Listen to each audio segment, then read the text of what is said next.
Ay, se me hace que yo me voy a hacer italiana, porque esto me gusta mucho. Hombre, y los italianos, que tienen una fama... Sí. Los españoles somos, pero los italianos también Y tienen una sabes fama... tú que hay una similitud en la sensibilidad mexicana e italiana. Nos llevamos muy bien, porque somos dramáticos. Tanto el mexicano como el italiano es un carácter, bueno, es mi apreciación personal, es así como muy dramático. Y yo me acuerdo que pues, yo no veía hombres llorar, y sin embargo ahí los vi llorar, hombres llorar. Sí, no, los italianos son los latinos en general, todos somos muy apasionados, muy sentimentales, ¿no? Quizá, bueno. Pero el español es un poquito más recio, es más, ¿qué te diré? Pues no decir que tosco, pero es un poquito más fuerte para hablar y para todo. El italiano no, es más, pues no sé, es de otra manera. Entonces llegas a España. Bueno, y entonces llegas claro, a Madrid, me imagino. Allí sí, y mamá me dijo, yo me voy contigo para saber dónde te vas a quedar. Bueno, allá vamos y me quedé en casa de una señora en un piso muy lindo que hospedaba a otras chicas que estaban también estudiando. Entonces ya me quedé allí, mi madre se devolvió, me acuerdo de una noche, más bien una mañana, pero fría, que se devolvió a México, porque así estaba planeado que yo me quedara. Y la persona que, digamos, la dueña de la residencia, Pilar, era una mujer soltera, mayor, encantadora. Me dijo, oye, ¿y tú a qué vienes después de estar ahí 2-3 semanas? Pues yo quiero a ver dónde puedo aprender a bailar. Bueno, aprender a bailar no, pero a saber algo más, porque ya había iniciado yo aquí. Entonces me dijo, vente, yo conozco un bar donde ahí se juntan algunos bailarines. Y me presentó a un chico y me dice, mira, vete a la calle Amor de Dios, ahí están los estudios Amor de Dios.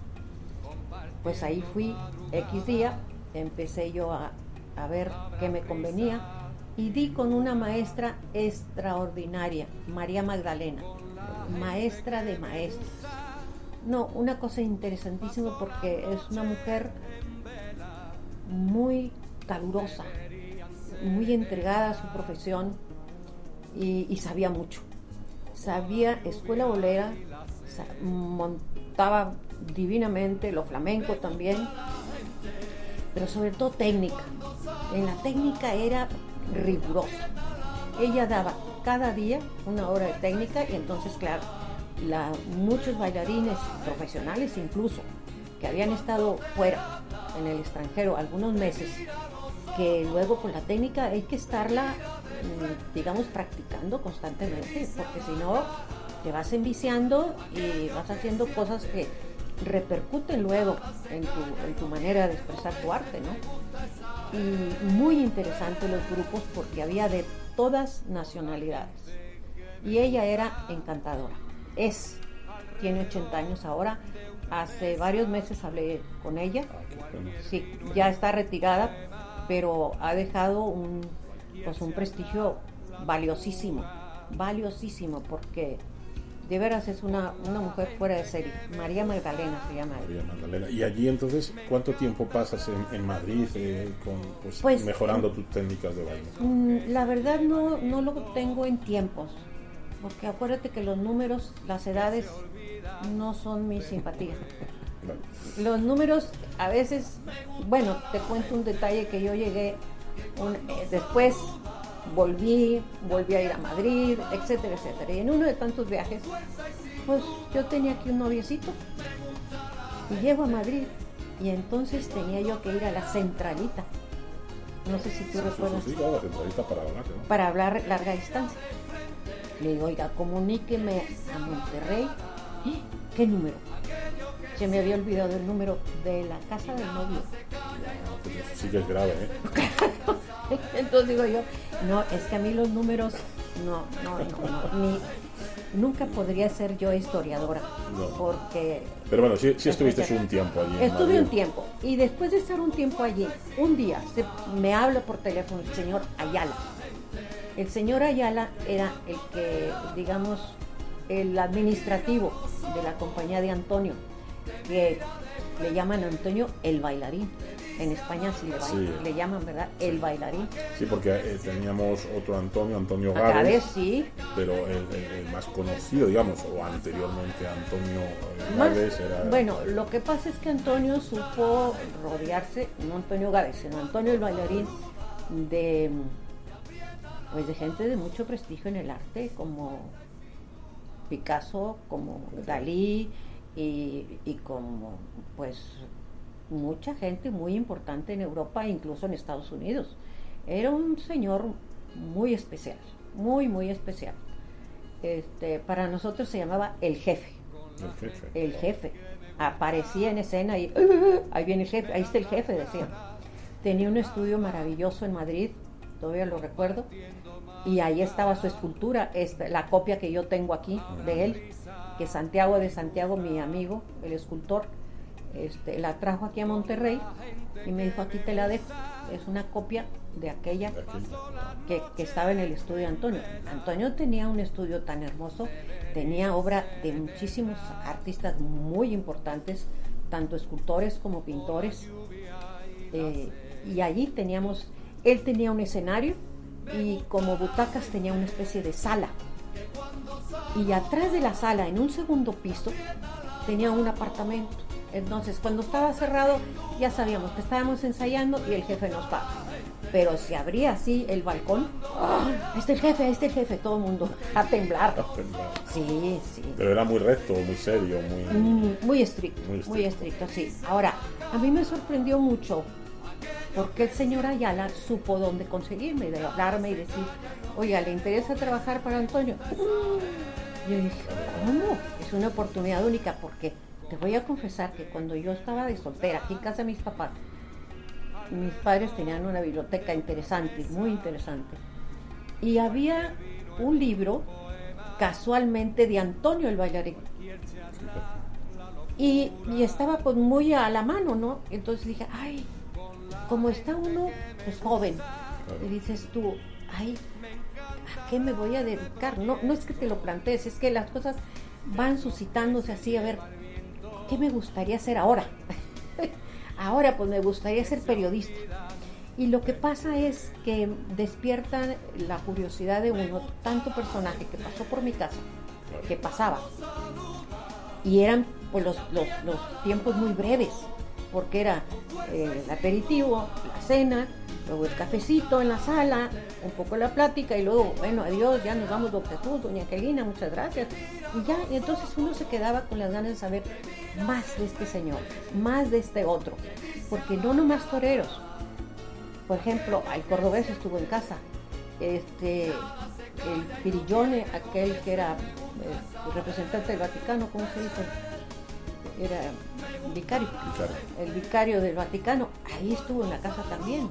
No, porque eso es una parte que sí me gustaría también tocar, que en la casa de tus papás y en tu propia casa aquí, bueno, que tengo que decir que los recipientes no nos ven, pero nos escuchan, y estamos en Casa de Rosario, y Casa de Rosario, bueno, pues hay fotos por todos los lados de personajes españoles muy conocidos y además muy apreciados por ti, que ellos también te aprecian y te apreciaban, algunos ya. Pues apreciaban, que ya la mayoría ya se están yendo, es que ya nos toca. Bueno, Mira, allá en la chimenea, como dijo tu hijo, hay muchos muertos, sí. Por ejemplo, Mario Maya, muy amigo nuestro. Paco de Lucía, sí, encantador también. Y bueno, algunos otros bailarines, que por cierto acabo de perder a un amigo muy querido que fue de la compañía de Antonio Gávez. Pero volviendo a lo de Antonio el bailarín, cuando yo vi veía aquel libro así, con aquellas poses de aquel gran bailarín y bailador, ay, cómo me gustaría ser periodista. Y yo pensaba, periodista, entrevistas. No pensaba yo el periodismo, que es tan amplio, ¿verdad? El periodismo, pues, y sobre todo tú que eres español, me puedes entender bien qué periodismo tan maravilloso hay en España. Desde los documentos que hacen, las entrevistas que hacen, los artículos que escriben, oye, da gusto, ese es un periodismo de mucha calidad. Entonces yo decía, no, mi apreciación del periodismo era raquítica, entrevistas, porque en ese momento era la inquietud que se me presentaba. Entonces, al irme yo a España dije yo, ¿cómo? Trabajar con Antonio.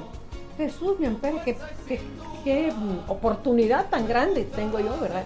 Pero ya en ese entonces, ya estando involucrada en aquel mundo del baile y sobre todo un mundo exigente, donde pues tenías que levantarte en la mañana y pensar solamente la clase, las clases, porque era la clase técnica y luego eran otras clases con muchos otros coreógrafos que ya, algunos ya se fueron. Pues era todo el día dedicarte a eso, a veces eran 5 horas de baile, de clases. Entonces entré en la compañía y yo te lo juro que con mucho miedo, porque yo me di cuenta que había gente allí que tenía mucho tiempo de estar con Antonio, que incluso ya sabían las coreografías, estaban reponiendo las coreografías que ya habían presentado en otros países. Y entró conmigo, yo recuerdo, una americana. Y como a los 2-3 días le dijo no, nos veían ensayando, entonces no es que hubiera una, ¿cómo le llaman? Una audición, no, hubiera yo muerto, muerto del nervio, no, simplemente te veían a la hora de los ensayos, a ver, vamos a hacer esto, te veían, y recuerdo que le dijeron no, usted no, ay, dije yo, se me hace que soy la próxima, pero no. Me quedé ahí, gracias a Dios. Y me acuerdo que fuimos a Sevilla, bailamos en la Plaza de España y luego volvimos a Madrid, estrenamos una obra de Joaquín Rodríguez, el concierto andaluz. Sí. Sí, que por cierto luego me dijeron que había estado él en un palco. Sí, pero pues desgraciadamente él ya no estaba bien de la vista y por ahí oí un comentario de esos, ya ves que dicen, es la primera vez que siento gusto de que una persona esté ciega, porque la coreografía era muy fea. Muy fea. No, a mí no me parecía nada feo, yo disfrutaba aquello enormemente y es que, bueno, así soy yo de apasionada, me apasiono y es que ser así, en el arte no hay otra opción, hay que apasionarse.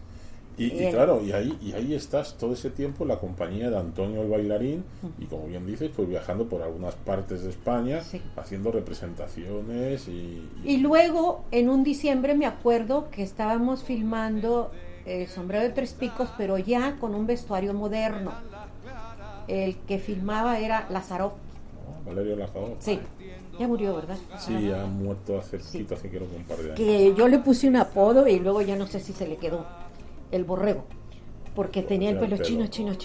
Le llamaban, tenía otro sobrenombre en la televisión que era Zoom, ¿ah, sí? Porque era el que en los programas de televisión en aquellos años pues metía mucho zoom en las cámaras, sí, que hacía, entonces le hacían el zoom y le pusieron el zoom, pero zoom. Bueno, el zoom. Pues, aquí entre nosotros yo dije el borrego. El borrego, por favor. Esa fue una época maravillosa también, porque fuimos a Arcos de la Frontera a filmar. Hacía frío, por supuesto, y ya ves que había unos hoteles con un sabor, de esos hoteles que no son al estilo, con perdón de los americanos, a estilo gringo, así comercialones, no, hoteles que tampoco son casas, no, son hoteles acogedores. No se me olvida aquellas ensaladas que nos servían en la noche, unas aceitunas, bueno, me quiero morir. Solo recordando aquello, ¿verdad? Sí, y también te tengo que decir que yo tenía un amigo militar, que murió también, te digo ya, estoy hablando de historia patria, murió ya siendo general. Y mientras estábamos filmando, él entonces era capitán y tenía que entrenar a otros pilotos. Y la base aérea estaba cerca de Arcos. Y pasaba por ahí, nosotros estábamos bailando y de repente, nos quedábamos así, porque pues ya no escuchábamos ni música y todo se descontrolaba. Entonces había que parar, corte. Bueno, Ahí estaba Morón de la Frontera, la base. eso es.